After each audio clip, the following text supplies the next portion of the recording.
Hello, bienvenue sur notre chaîne YouTube Les Rendez-vous Africains ce soir, 8 mars 2025.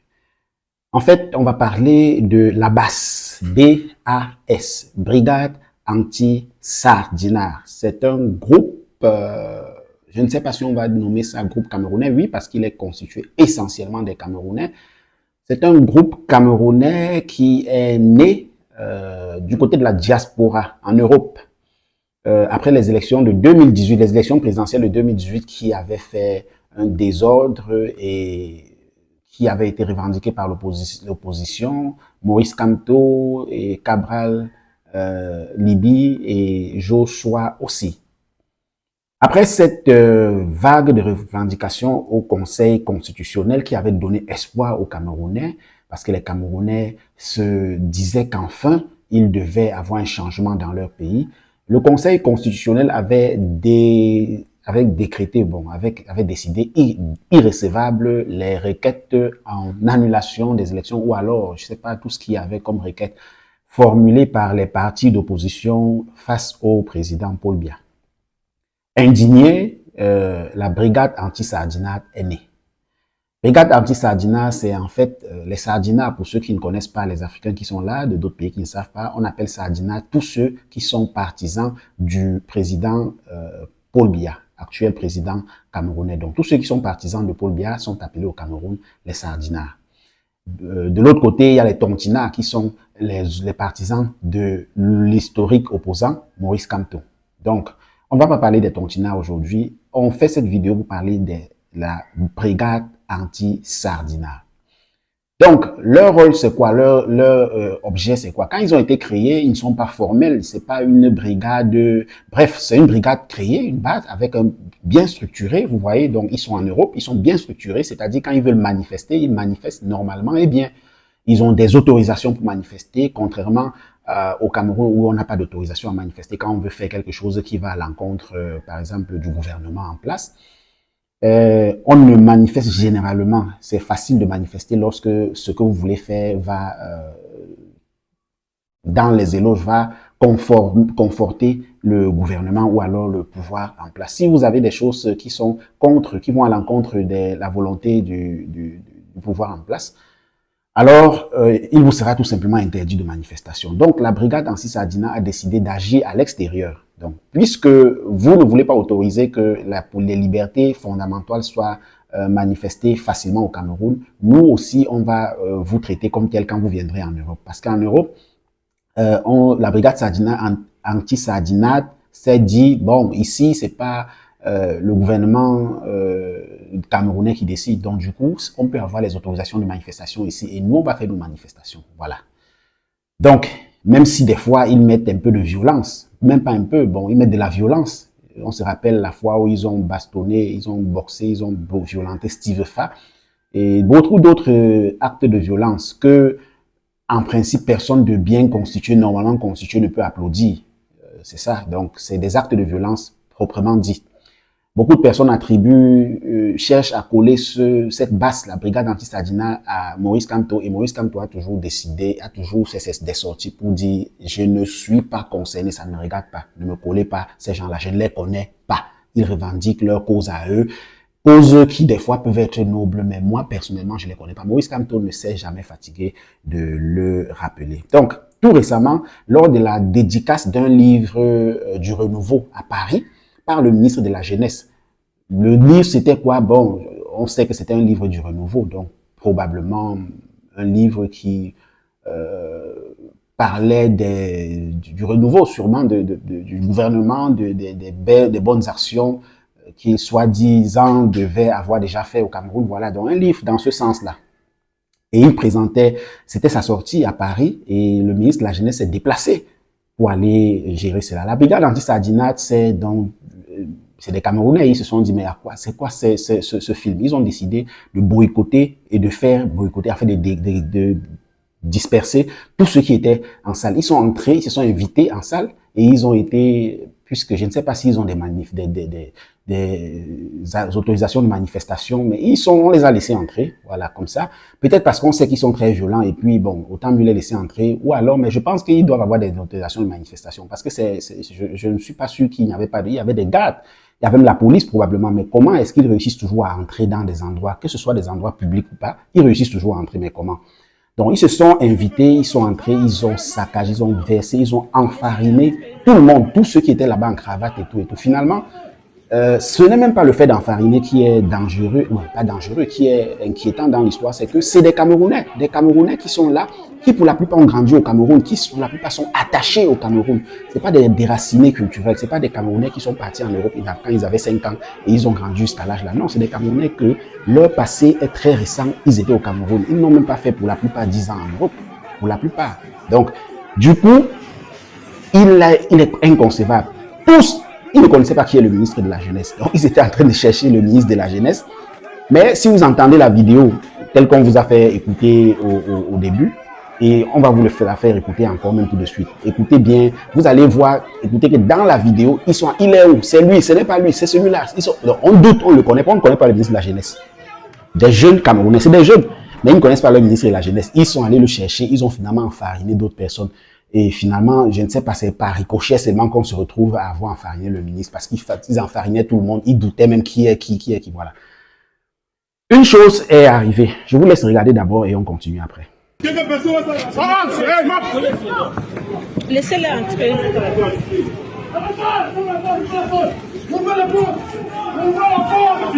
Il y a rien ici! Ouvrez la porte! Il y a rien ici, les gars! Regardez dehors! Vous ne pouvez pas faire ça, les gars! Il y a rien ici! Il y a rien ici! Il y a rien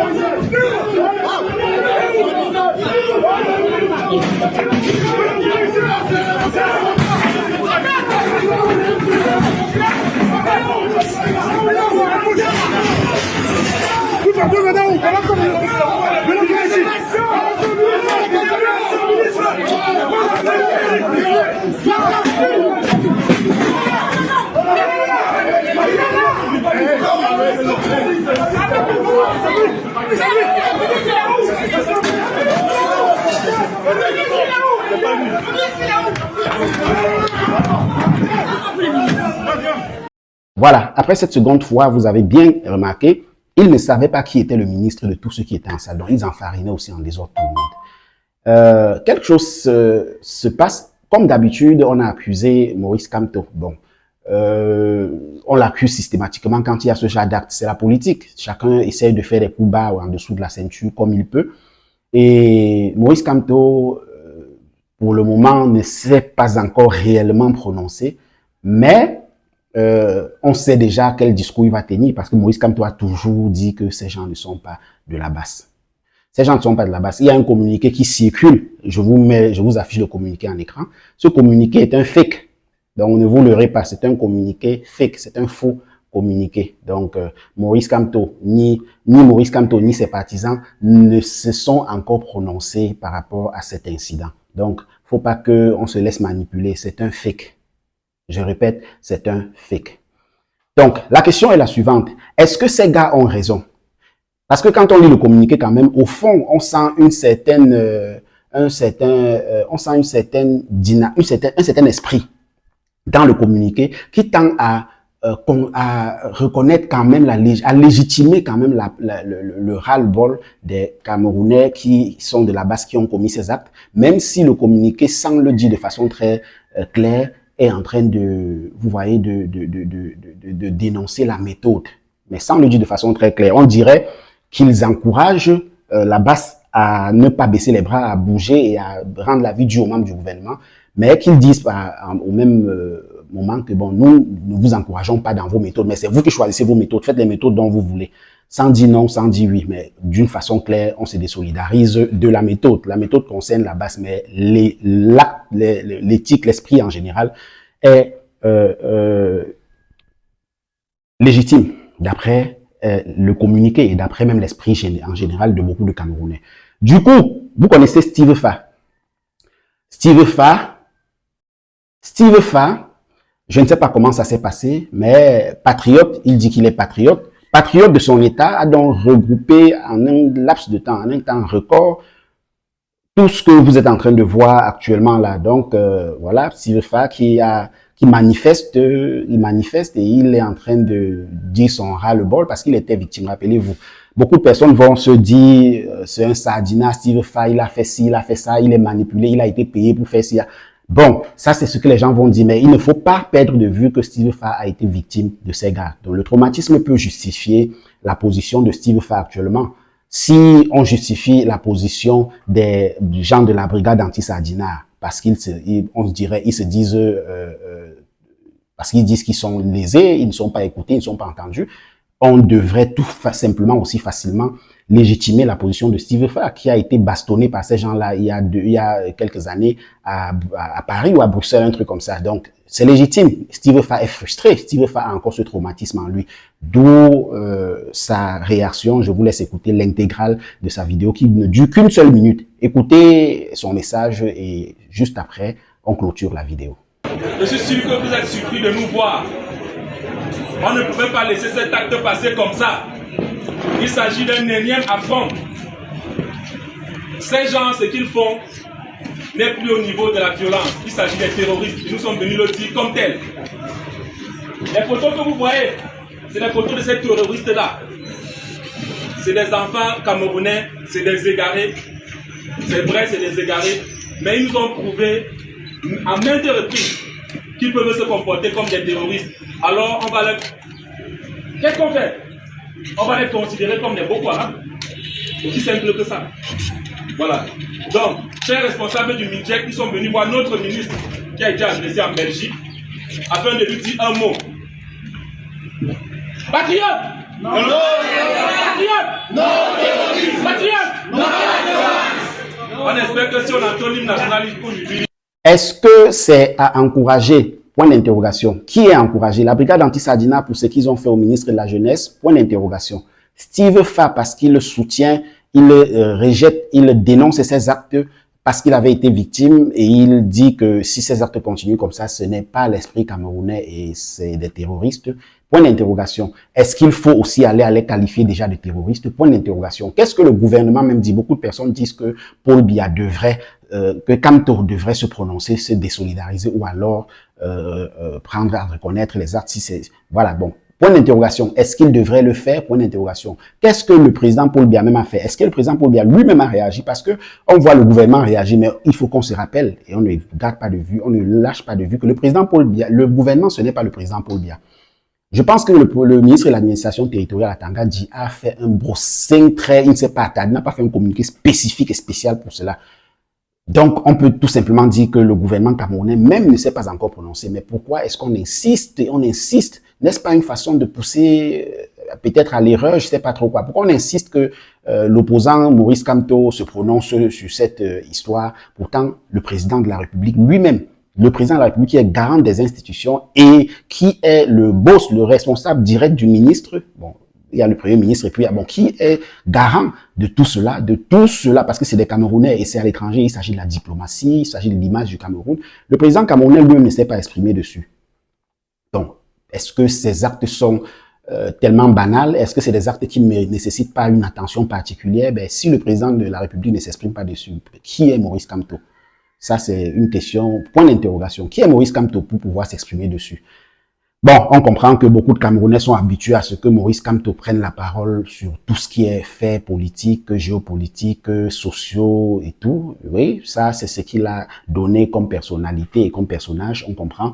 Et je pense quand même qu'il serait raisonnable et loyal, parce que pour l'image du pays qui se voit affecté ainsi, il serait important que les autorités du pays se prononcent sur cet acte pour le dénoncer, pour dénoncer cet acte, ou alors pour l'incriminer, pour faire n'importe quoi. Mais bref, il faut réagir. Quand des actes ainsi sont violents, quand rien n'est fait, vraiment à coup sûr, ça risque d'aller dans tous les sens d'ici peu. Nous savons que les élections approchent et la base est très active lors des échéances électorales. Laissez en commentaire ce que vous en pensez, dites-nous ce que vous en pensez, qu'est-ce que vous pensez de tout cela. Est-ce que le professeur Maurice Kamto devrait se prononcer? Est-ce que le président Paul Biya également devrait commencer par se prononcer parce que c'est un fait qui engage toute la population camerounaise, tout le gouvernement camerounais, tout le Cameroun et même l'image de la nation. Point d'interrogation. Laissez un commentaire et on se dit à Bimte.